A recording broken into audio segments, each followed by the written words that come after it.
Welcome to the Love in Action podcast. I'm your host, executive coach, speaker, and author, Marcel Schwantes. I believe that when we show up with our full humanity to work and lead from a place of love, joy, purpose, care, and inclusion, it's going to make a radical difference in your leadership, your business, and your bottom line.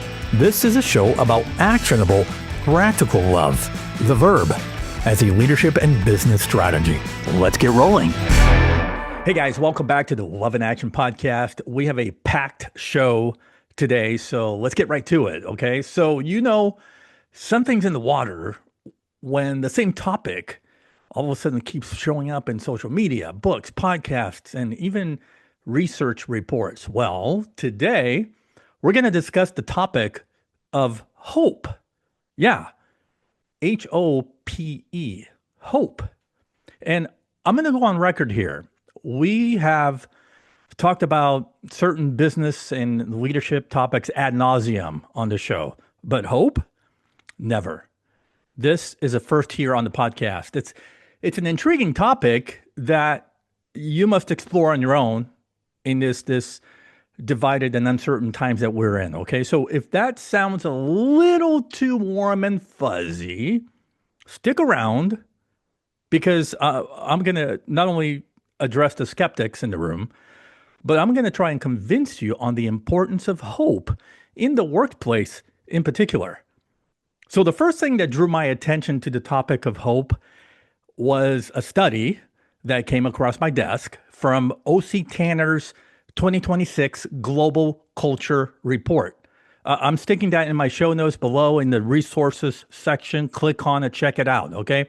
In that report, they surveyed 39,000 global employees and found that today's employees are battling a hopelessness epidemic, air quotes.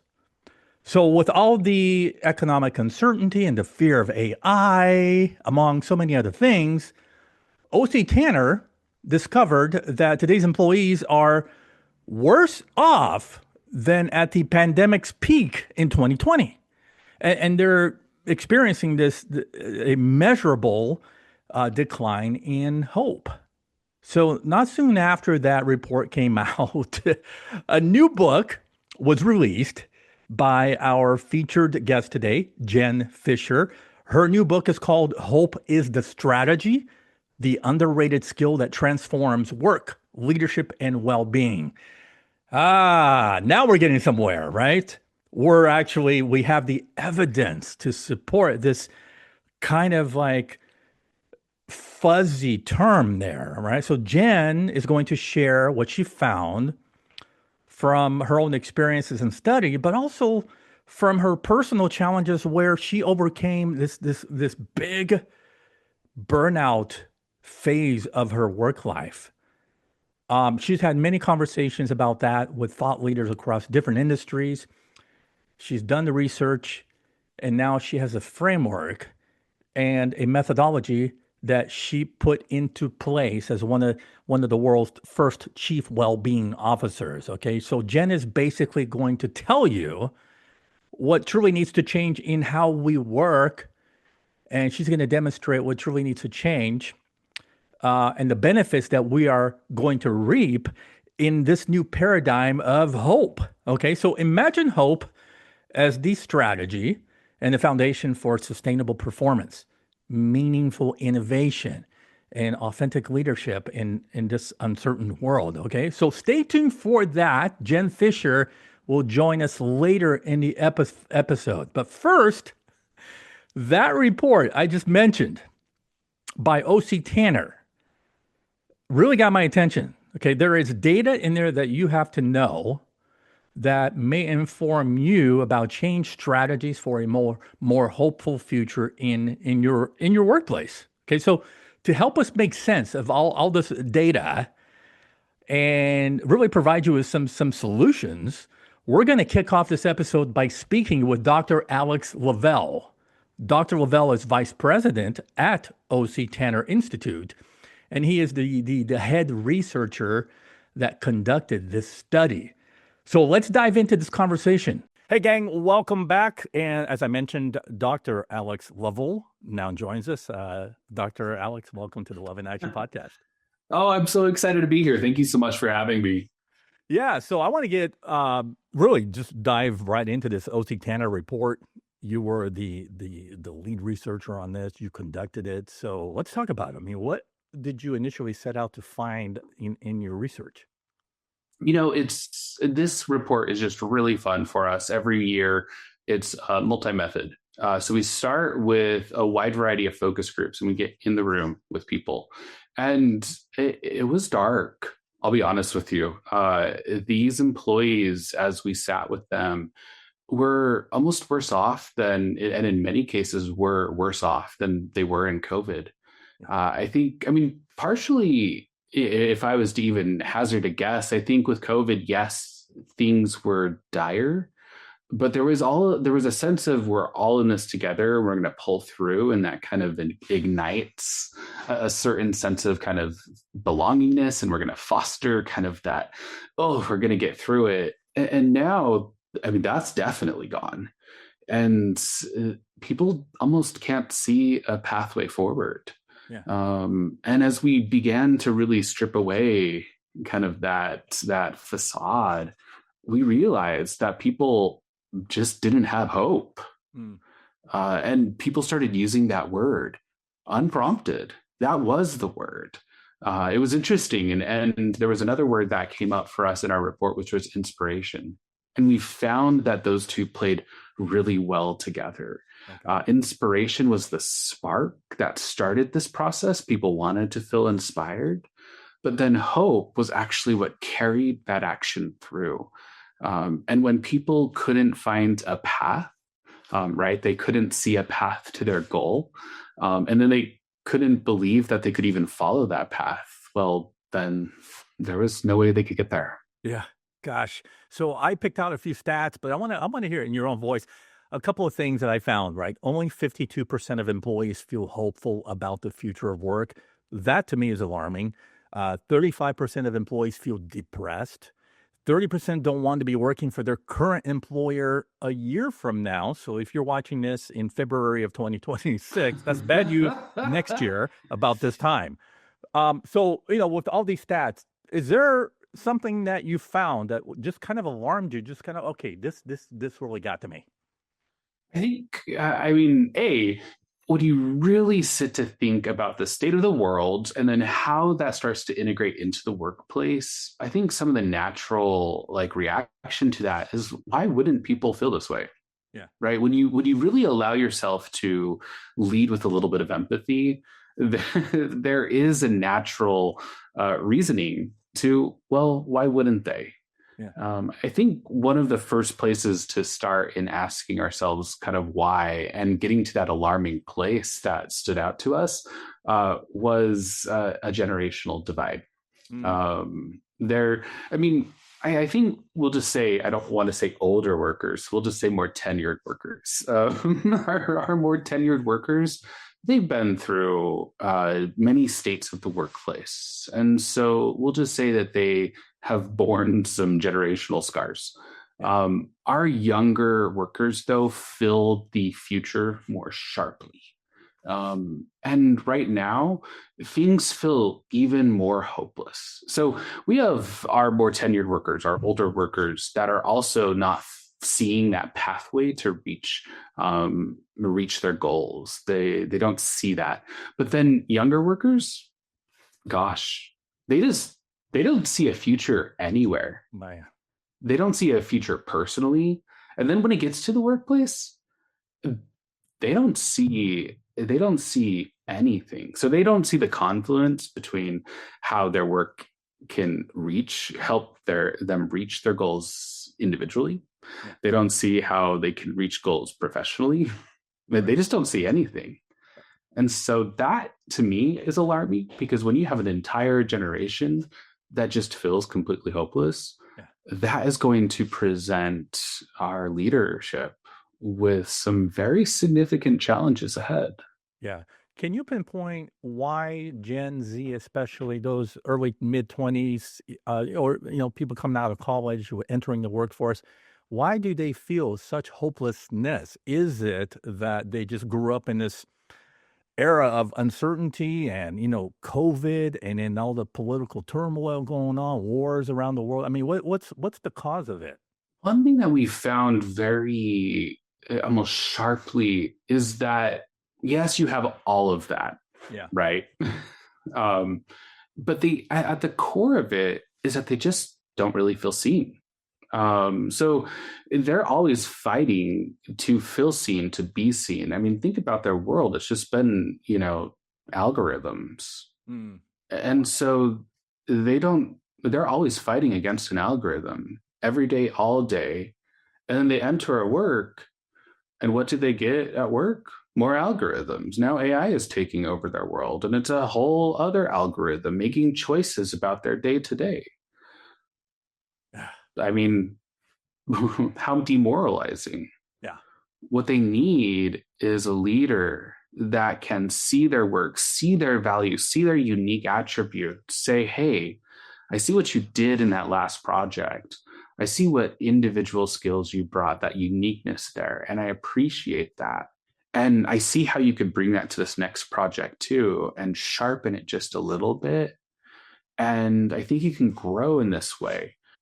And that's going to help them feel seen. It's going to show them opportunity. It's going to help broaden a skill set. And then all of a sudden, it's not an algorithm, it's very human. Yeah. Yeah. Yeah. And again, it's feeling seen and heard. It just makes them feel like they matter. And there's something magical that happens to the human psyche when you empower, making them believe in themselves and leaders believe in them, et cetera. It raises more.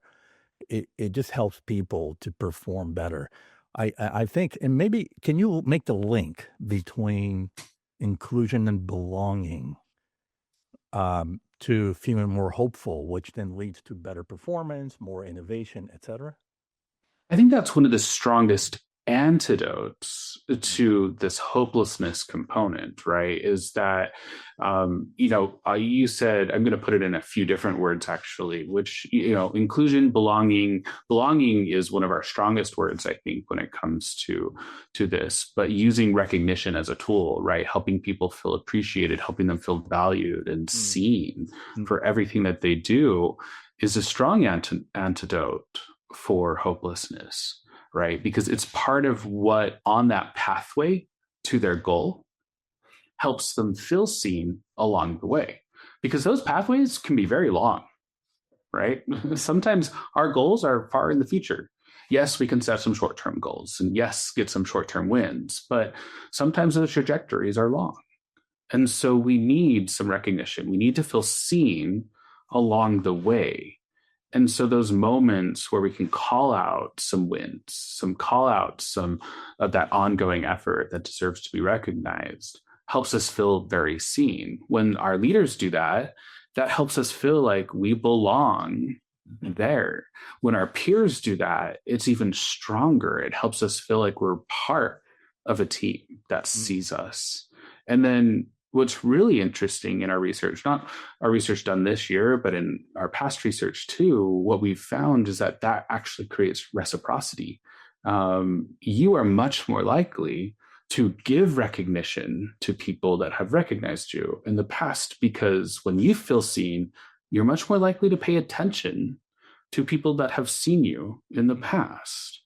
It's a very human thing. Like people that have paid attention to you, you all of a sudden pay attention to them, and you're all of a sudden you build these relationships and these connections. Right. Yeah. There's like emotional contagion there, right? You pay it forward, basically. Yes. Yeah. And then that's where belonging becomes even stronger. It becomes very sticky, and it starts to carry everybody forward. All of a sudden, work becomes even more hopeful. Work becomes even more inspiring. Yeah. One more grim stat that kind of relates to inclusion. I pulled this right from the research report. When teams aren't inclusive, employees are 218% more likely to feel anxious. And here we go, drum roll, 513% more likely to feel burned out. Yes. Thoughts? But I mean, that's the really interesting thing. I think you can really pay attention. So when you really focus on that pathway thinking, when you help them see that pathway to get to hope, and you increase that hope, employees are actually 7 times more likely to be engaged when they feel hopeful. And so, yes, anxiety happens. Yes, people burn out. What you can do by helping people feel seen, help them feel like they belong, you can actually lean in to helping them feel more hopeful and actually create a better outcome as a result by helping them feel engaged. Yeah, yeah. And I want to highlight that stat one more time. When employees have a strong sense of hope, they are 7 times more likely to be engaged. That's straight out of the report. I mean, it's an incredible stat. And I think, and I love to just take a moment when we have large stats like this to underscore that we actually are controlling for over 38 different outcomes and other types of demographics and things too, to ensure that these are the most robust they can be. Absolutely. Yeah. All right. Let's get practical. Let's get solutions focused here as we wrap up. Talk about the key drivers of hope. I mean, what can organizations do to help employees thrive?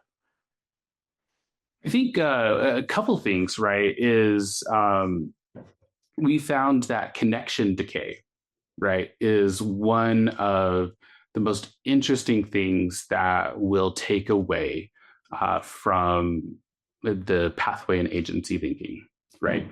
And so I know that this isn't a positive thing, so I'll give you the positive thing, right? Is when people don't see the future, they stop investing in relationships at work. So I think the practical component is to help people build these stronger connections, and so that connection decay doesn't happen. So investing in intentional time for people to build connections is one of those key components. I think team huddles, team meetings, we try to become very operational. We try to just get work done, which is great. I'm so glad.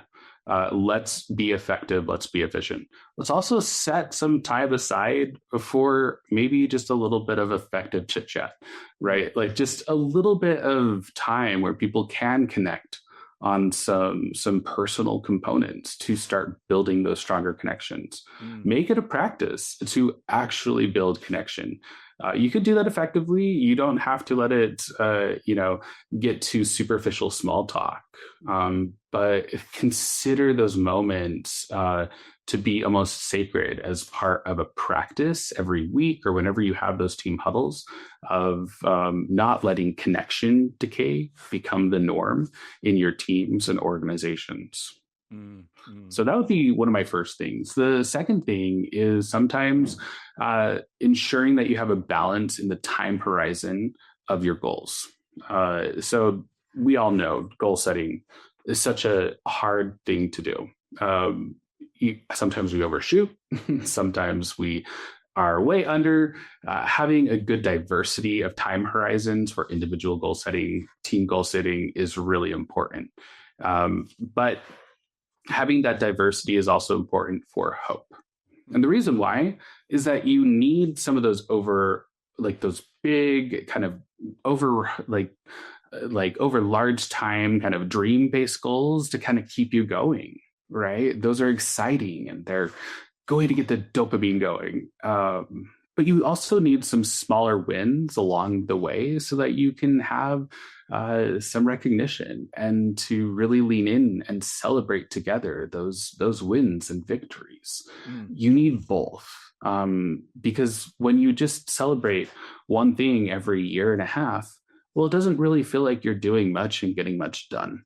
And that really starts to shorten the time horizon, and people stop setting meaningful goals. Yeah. And all of a sudden you start feeling very not hopeful, and the epidemic of hopelessness starts to really set in. Yeah. Well, hey, this has been an enlightening conversation and really appreciate you taking the time to join us today. Thank you so much. Thank you so much for having me. Absolutely. If our listeners want to connect with you, learn more about your research or OC Tanner, where can they go?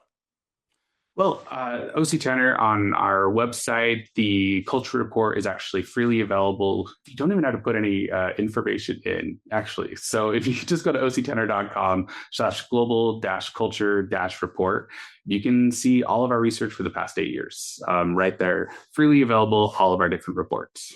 Fantastic. And I'm going to make sure that I include the link to that research report in my show notes. I'm also going to include a link to an article that I wrote on my Inc. magazine column that summarizes that study. So you're going to find all those things in the resources section right below. Hey, don't go anywhere. Next up, we will chat with our featured guest, Jen Fisher, author of Hope is the Strategy. I'll be right back. Hey, leaders, managers, executives. Want to know how to keep your workforce strong and productive for the rest of the year? Hey, it's simple. Hire and promote the right managers with proven leadership competencies to run your company. If you want to take a deep dive with me on how to level up your leadership, understand who you should be hiring and promoting, and what it takes to be a leader that people will actually trust and run through walls for, all you have to do is join my Substack as a paid subscriber. It's only $8 a month. You'll get weekly strategies, tools, action plans, and direct support from me via chat and email. Subscribe now for the price of a cup of coffee, $8 a month. You can even expense it out. Link to subscribe in the description. Hey, gang. All right. So I am so excited to be speaking with the one and only Jen Fisher, author of Hope is the Strategy. Let's set this up, okay? Jen, by the way, is a return guest on the show. We had a conversation back in 2021 to talk about her first book, Work Better Together, which is a bestseller. If you want to check out that episode, it's episode 112. I'll drop that in the resources section in my show notes right below. So check that out. Jen Fisher is a global authority on workplace well-being, and she's the founder and CEO of the Wellbeing Team. As Deloitte US's first chief well-being officer, she pioneered this groundbreaking human-centered approach to work that really gained international recognition, and it helped to reshape how organizations view well-being. And we're going to touch on a lot of that as well here on the show today to talk about hope, okay? She also has a very heart-wrenching story to share with you about overcoming some really, really hard personal challenges in life that I would say kind of paved the way for this book to happen. So Jen has dedicated her career to helping leaders build work cultures where people can thrive physically, mentally, emotionally.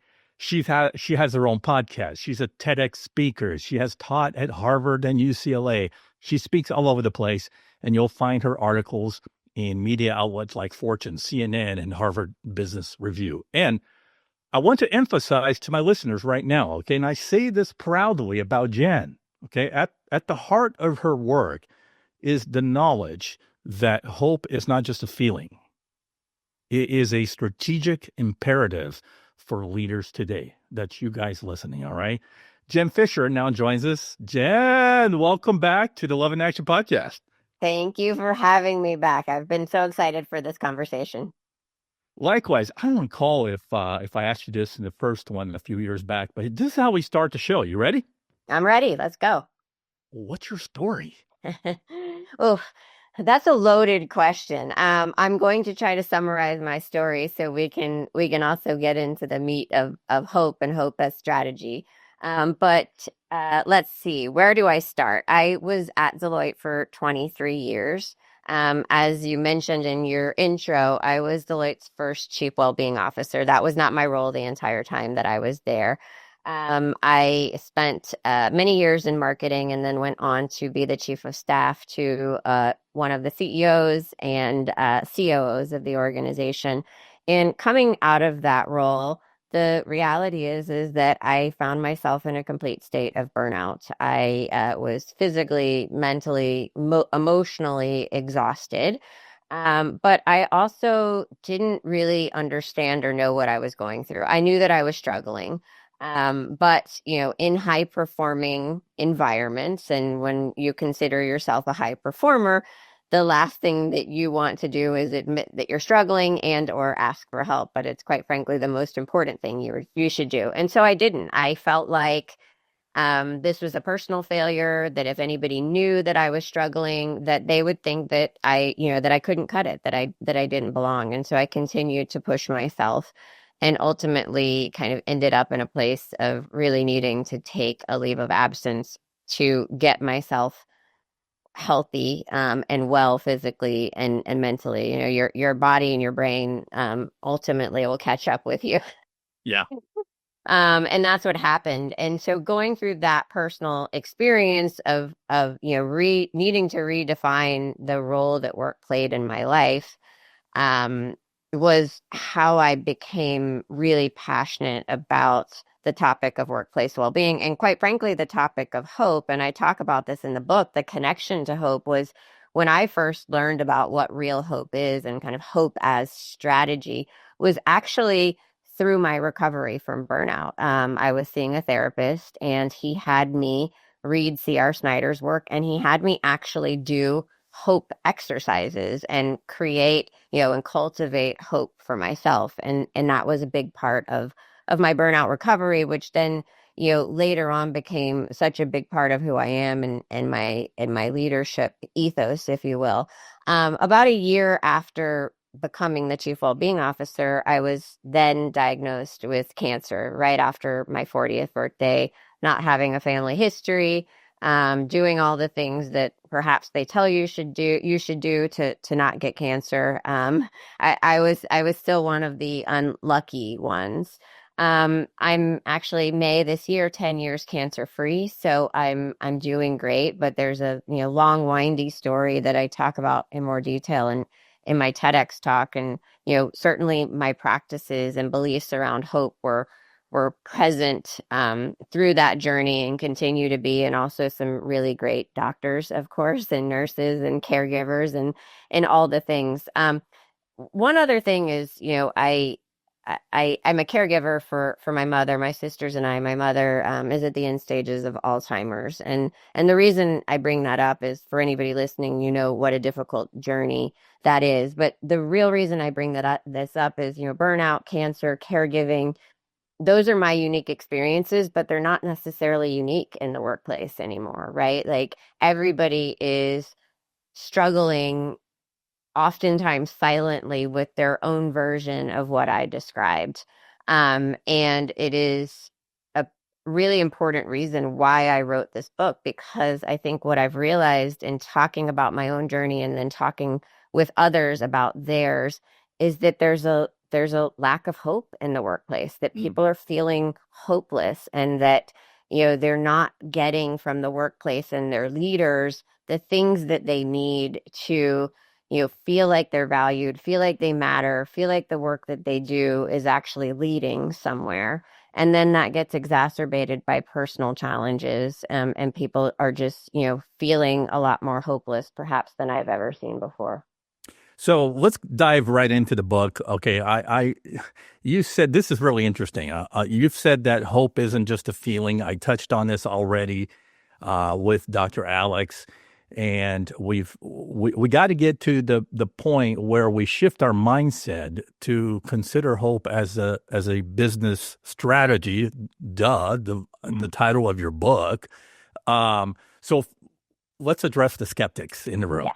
Yeah, and I love addressing the skeptics. And so I kind of always say, like, bring it on. I mean, it is the reason why I named my book Hope is the Strategy. I was directly speaking to the skeptics because I was one of them. I for forever until I learned about what real hope is, thought that hope was, this soft, whimsical, unmeasurable thing in a world where I was completely obsessed with metrics and outcomes. And so what I've learned, and I talk about this in detail, and how I think about the drivers of hope or define hope is largely based on the work of C.R. Snyder. And so he is one of the, original researchers of hope, the godfather of hope, if you will. And what he and others have said is that real hope requires three things. And I kind of translate this into the workplace. But the way that I see hope is it's not an emotion at all. It's both a cognitive and behavioral process. And the why I say that is that real hope requires action. And so what C.R. Snyder's framework says is you need a goal, right? And so and it needs to be a very clear goal. And so oftentimes in the workplace, we set goals at the beginning of the year, and then by the end of the year, they're kind of irrelevant, and they're like, I don't even know how to evaluate myself against that goal. And so a lot of times goal setting within an organization, kind of just becomes this exercise that we go through that really has no meaning.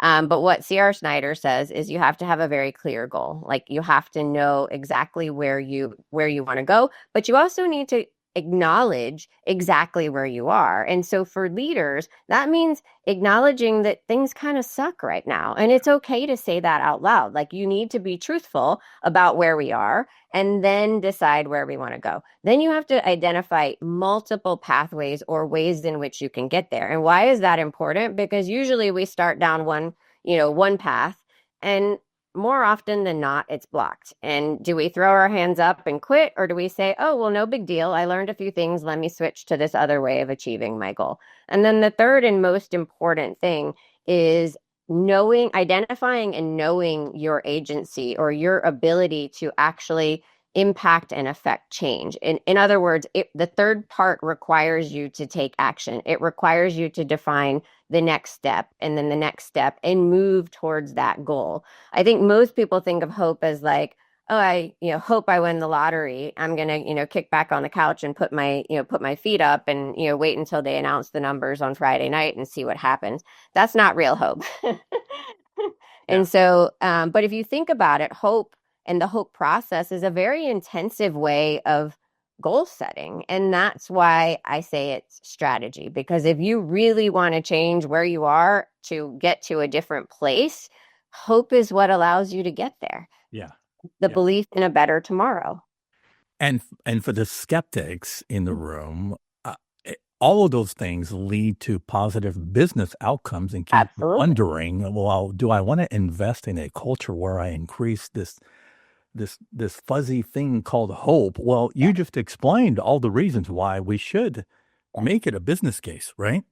Yeah. And I would say if you're still skeptical, the question I would pose back to you is, do you want to be the leader of a hopeful team or hopeful organization, or do you want to be the leader of a hopeless team or hopeless organization? And so when I say it like that, the skeptics tend to lean in and say, okay, like tell me more. And I'm not suggesting hope is the only strategy. I'm not suggesting you even need to call it a strategy, but you need to get people on board with your strategy. People need to believe that whatever your strategy is going to leave them better off tomorrow than they are today. Otherwise, your strategy is kind of dead in the water. Like if nobody believes in it, what are you doing? Right. Okay, so I'm sensing that with this idea of hope, right? That people, they want to maybe think of it as like, oh, you guys are up here in the clouds. We need to bring down into the sort of the trenches of the workplace. Okay, I think they need more practical. They need to make the link between hope and how does that really apply to my role as a middle manager, as the CEO. So let's talk a little bit about what does hope look like in practice. I mean, how do you want to start? Yeah, I mean, look, I think hope, we as leaders and managers, the way that we communicate, what we say, and how we show up and behave for our teams and our people, um, in very large part, if not fully, is what either cultivates and inspires hope in people, or it's what kills hope in people. And so, and this is true not just as a leader of people, but in every relationship in our life. And so this isn't just a workplace skill set, but when we are dealing with other human beings, these things matter. And I know that you spoke of OC Tanner and the work that they've done, the research that they've done around hope. Gallup has also done some research around hope, and their global report in 2025 said that people are looking for from their leaders four things. And I never remember the four things, but what I remember are the top two, trust and hope. But hope actually outweighs trust by a wide margin. It was actually surprising to everyone, even Gallup.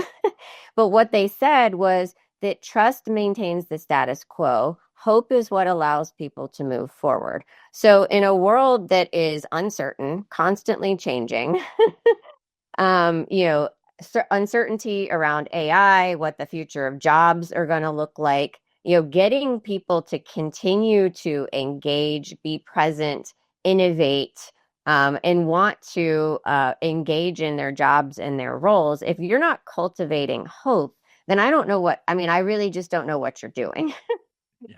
Or why, right? And so I'm not saying that none of these other strategies matter. I'm saying that in order to get people on board with these things, you have to learn how to cultivate hope. And that's largely done by the language that we use, how we communicate, how we create agency and ownership with our people, right? Are you rolling out a strategy? Are you the leader that comes into a room, to update your team on a strategy and you tell them all the answers versus allowing them to engage in the strategy and share their ideas, and embed those as part of the strategy so that they see themselves in it, as opposed to, oftentimes this transactional one way, here's the strategy, go do it. But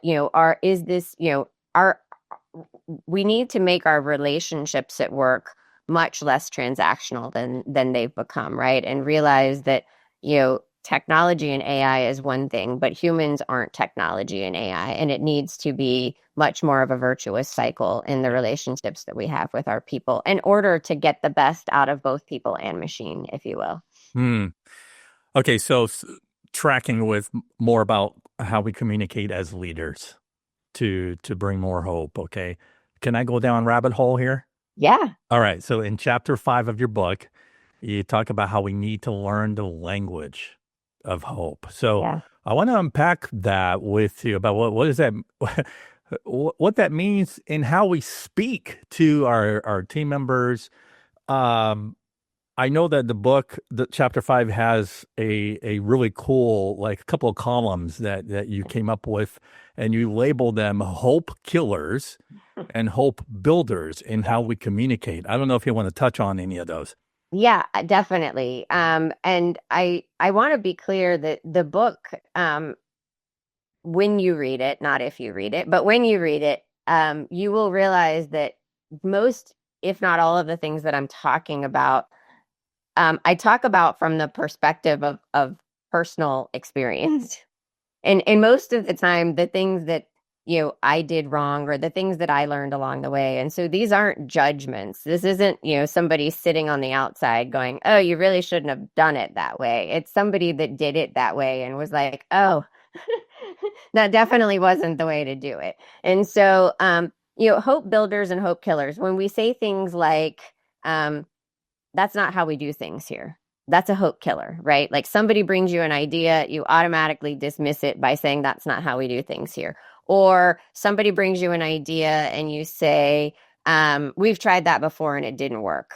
That leaves somebody kind of feeling deflated, or we don't have the bandwidth for that. So really common phrases that we say and we hear all the time. And as a leader, I think what I realized was I was saying those things because I felt like that was the responsible thing to say as a leader, to tell somebody, hey, don't waste your time. We don't do things like that here, or we tried that. Like, don't even waste your time doing that. We all have limited time. We're not even going to go down that, or we don't have the bandwidth. And instead, and I'm not suggesting that you have to explore or implement every idea. What I'm suggesting is that you need to see people. You need to show them that they matter, and that if you say you value innovation and somebody brings you an idea and you shut them down, you don't value innovation. Right? And so things that we can say instead is, we tried something similar before, like, what excites you about this approach? Like, tell me more, get curious, understand where they're coming from. That's what I'm suggesting with all the hope killing and hope building. I mean, look, this is just good relationship hygiene, honestly. Sure. People want to be seen, they want to feel like they matter, they want to know that you care about them. And you never, ever have to even implement anything that they bring to you. They just want to know that you're there to listen, quite frankly. I mean, it would be smart to implement some of the things because I strongly believe when you ask your own people that are doing the work better ways of doing the work, they're going to give you better ideas than you ever could have come up with alone because they're the ones doing the work. But the truth is all of us just want to be seen and heard. And that's what this is about. And that in itself, is what builds hope. Well, so much of what you said about being a hope builder, again, is framed around curiosity, Yeah. empathy. Yeah. I'm gonna read a couple. Being a good human, right? Well, yeah, there you go. Being a good human. So if you're curious what kind of language you need to speak to become a hope builder, how about these? What interests you about this approach? Yeah. There's curiosity slant right there. How might we make this work? Right? Looking at possibilities. Yep. How do you see this changing things? And will this strengthen what's already working? Yeah. Again, I mean, this should be common sense, but it's not common practice, Jan. It's leadership 101, right? Mm-hmm. Or it should be, but it's not. You're right. Yeah. Yeah. So. All right. I love to play on words. We all know what a dope dealer is. You mentioned that leaders have to become hope dealers. What does that look like? Yeah, I love that you said that because I think there was a picture of me on social media at some point, and I have a hat that says hope dealer, but it was kind of cut off, so you couldn't fully see the word hope. And so one of my friends pointed out, she goes, I know you, so I know that it says hope dealer, but somebody else might not know that that's what it says. So for me, I think it's exactly what you just said with the hope builders. Like a hope dealer is someone who deals in possibilities, someone who sees possibilities where other people see barriers. And so when you run into a barrier, it's not a let me throw my hands up in defeat or frustration. It's oh, this is interesting. Like what am I missing here? What is this meant to teach me or helping me learn so that it redirects my path? And so it's really about how do you broaden that thinking to greater possibilities. And that is the kind of stuff that, for leaders that are really obsessed with, performance in the workplace, right? Like think of that as like a performance enhancer. If you can help somebody see the possibilities and like who they are and what they're able to accomplish and achieve,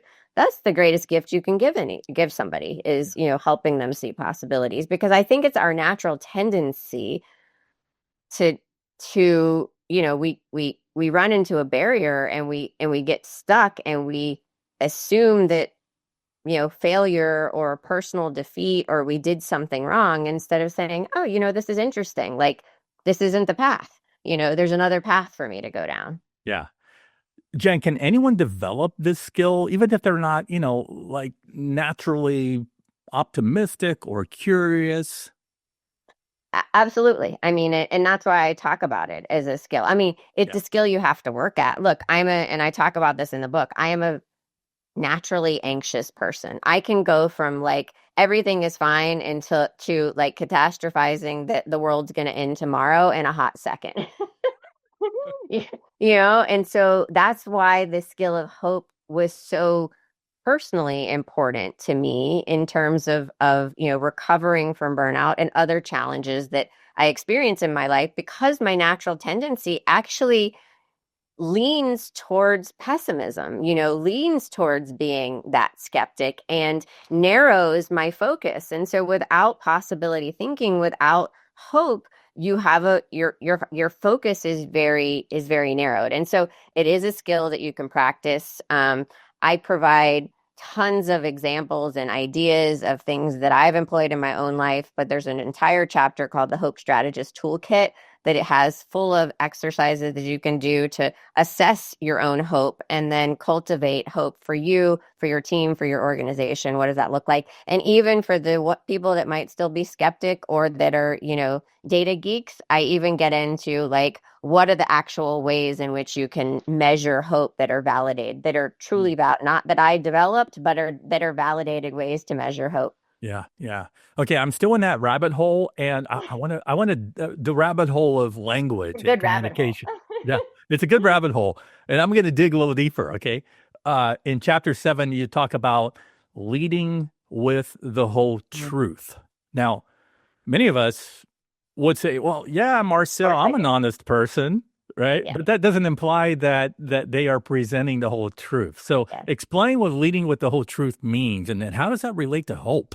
Yeah. So I love this question because I think you're right. Most people's reaction would be like, well, of course I'm honest. But I think what I mean by that is that oftentimes as leaders, especially in organizations or managers, people that manage people, again, we tend to think that the, leaderly thing or responsible thing to do is to oftentimes shield or protect our teams from what is going on in the broader organization or things that you might be worried about that you just don't want them to know. And so I just wrote an article about this around like executive level communications. And so oftentimes the way we communicate with our teams gets so watered down because we think we're protecting them or we don't have all the answers. And so we don't want them to know that we don't have all the answers, or we don't want to scare them or freak them out by telling them that we don't have all the answers because that might make us look like a weak leader. But the truth is people are really smart. And when you start to kind of water down, well intended, but kind of water down communications or don't share what's actually going on, you achieve the opposite. You achieve distrust. You achieve a lot of uncertainty. People don't believe that, people generally will fill in the blanks where the blanks aren't filled in for them. And so you need to fill in the blanks and you need to be honest about it. And that doesn't mean, saying, like, your deepest, darkest secrets or anything like that. But it's like, hey, I'm a little worried, about this too, or I don't know how this is going to play out, but these are the 3 things that I'm doing, or these are the 3 things that the organization is doing. And I will commit to coming back to you every Friday to give you an update, even if there is no update, right? But I will commit to keeping this open dialogue of communication. But I think we need to dismiss this idea that good leaders or strong leaders, have all the answers, because honestly, nobody wants to work for somebody that has all the answers. Like nobody wants to work for somebody that is a know-it-all or that is like, oh, don't worry, it's just going to be fine. Well, never in the history of telling somebody not to worry have they not worried. Like it just doesn't work that way, like it's the same thing as calm down. Like telling someone to calm down doesn't calm them down. It usually makes them more Ramped up, yeah.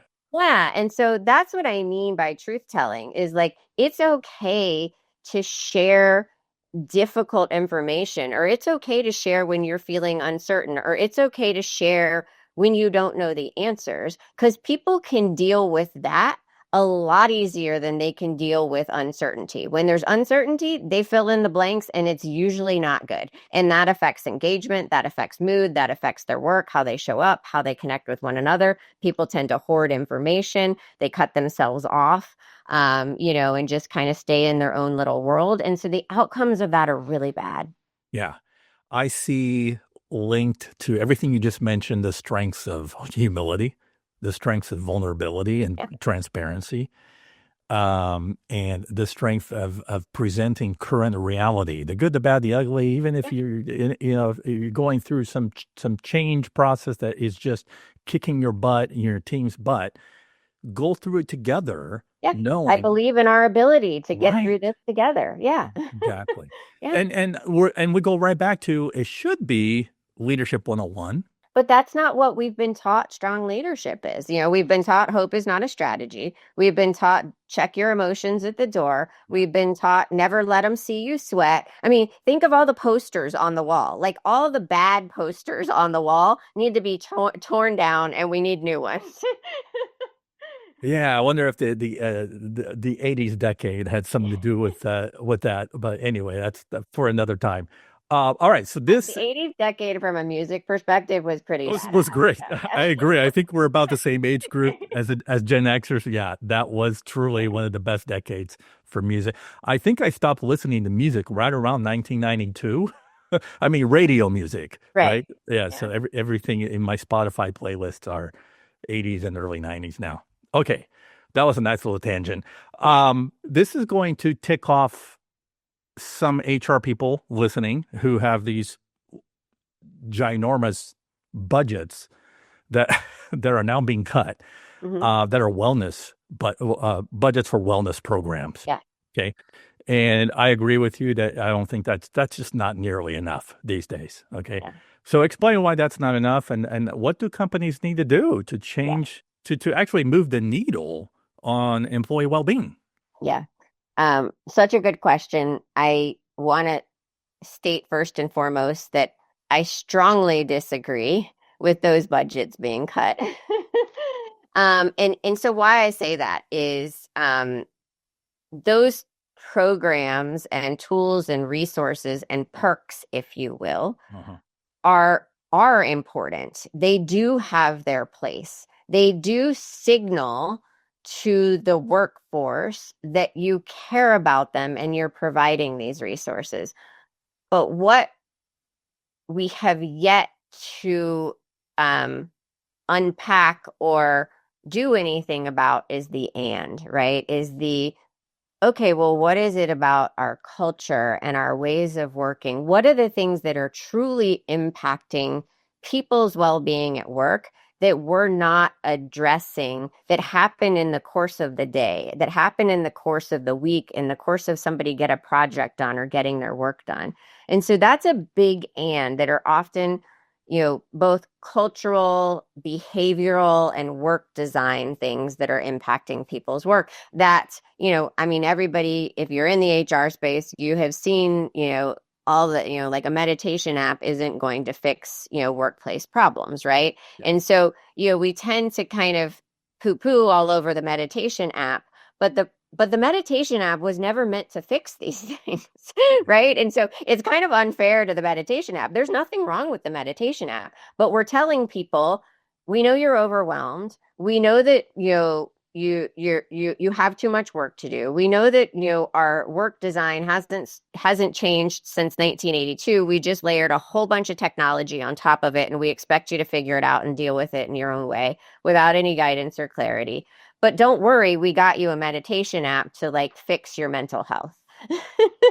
That's really the message that we're sending. And so again, it's not that the programs are bad. It's just that, and so when I talk to C-suite leaders, they're like, but Jen, we're spending a lot of money on this. And they're frustrated because they're like, but our engagement scores are still in the toilet. Everybody still says that everything about work sucks. And so I think that there's a huge risk. And I think part of the reason why budgets are getting cut is because leaders are looking at this going, well, we're not seeing the ROI. And why are we spending all this money and everybody's still miserable? And so it's not, the answer to me is maybe stop spending some of that money, but not holistically, but start to address the other factors that are the real factors of somebody's day-to-day experience that is impacting their well-being. And then your investments will actually start to be upstream and you'll start to see much better ROI. The person that's using the meditation app will start to get benefit from that meditation app and they will appreciate that meditation app instead of feeling like, great, I don't even have enough time to go to the bathroom, yet you want me to meditate.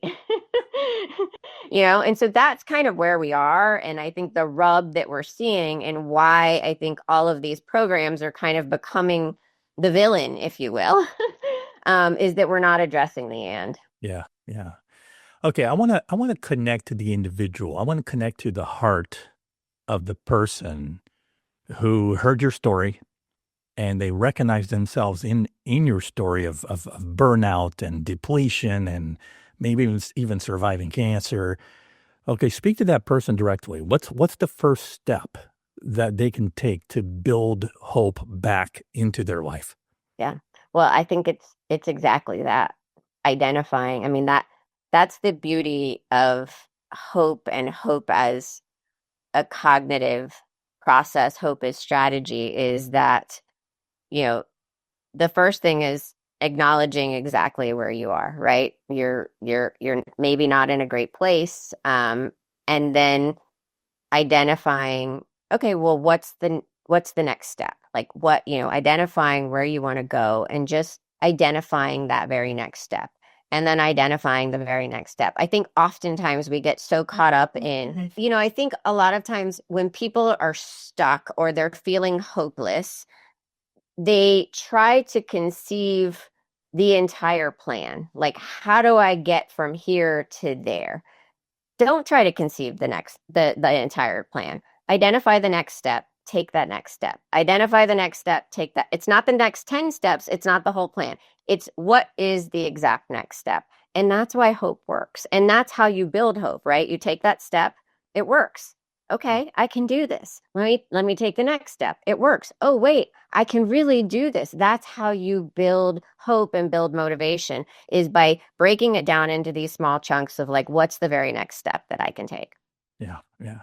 All right, as we kind of wind down here, I want you to paint a picture for us to really bring this home. I mean, what does the future of work look like when we really prioritize hope and well-being? It's strategy, not, pie in the sky stuff, but as strategic assets Yeah. rather than all of these fuzzy nice to haves. Yeah, well, I would say that if I could predict the future of work, I'd be wealthier than I'd be in a pretty good place. But what, look, what I will say is we're living in a time um where, we're in this, AI arms race, which the downside of that is making humans feel less important and less valued and less like they matter in the workplace. And I think that that's the wrong path. I'm not suggesting that, AI isn't part of the path. I'm suggesting that, continuing to value what's human is truly the path forward in leading organizations into the future where human and machine are working alongside each other. So, for me, that's the ideal future of work, and the underpinning of all of that is well-being. Because how can any of us do any of this, accomplish any of this extraordinary change if we're not well?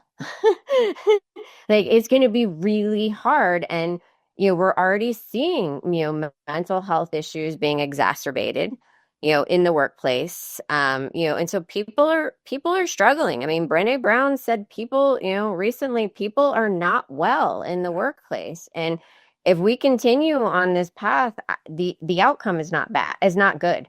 And so we need to pick a different path. Yeah. Yeah. All right, Jen. Well, we bring this home with two final questions. It's Yeah. tradition on the show. Okay, the first one is the leading with love question. I have to say it with a manly voice. Leading with love, right?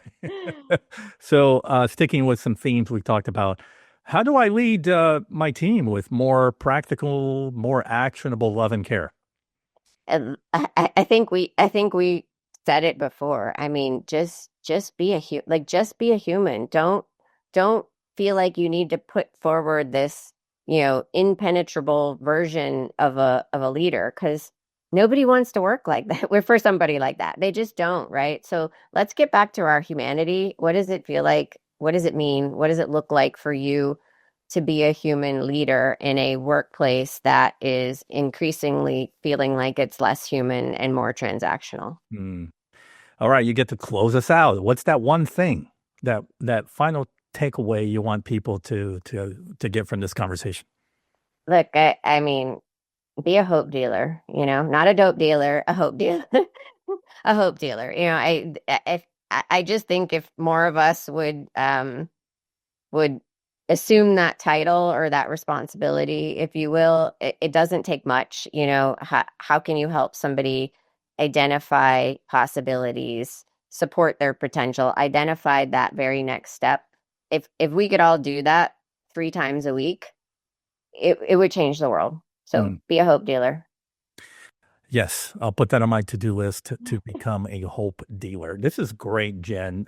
The book again, guys, go get it. It's called Hope is the Strategy, the underrated skill that transforms work, leadership, and well-being.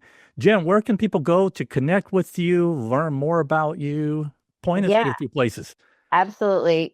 Best place is probably LinkedIn. So you can find me at LinkedIn under Jen Fisher. I do have a podcast of my own called the Work Well Podcast. It is on a bit of a sabbatical right now, but there are over 100 episodes that you could catch up on if you haven't listened to any of them. But those are, the 2 best places. Yeah, that's great. And gang, don't forget to also check out, I mentioned at the beginning, episode 112 with Jen Fisher. I'm going to include all the links to Jen's contact info and that episode right below in the show notes. Jen, it's been amazing. So thank you again, and thanks for coming back. And you are always welcome here. We are sort of 2 peas in the pod, or whatever you want to call it, kindred spirits, souls. Yes. So. All the things. Yeah. I always love our conversations. So thank you. Awesome. That's all we got, guys. So for Jen Fisher and Dr. Alex Lovell and yours truly, remember, in the end, love wins. We'll see you next time. Thank you for listening to the Love in Action podcast. If you enjoyed today's episode, please share it, subscribe, and leave us a review. Until next time, don't forget, the future of leadership is love in action. Believe it, practice it, and watch your leadership and business flourish.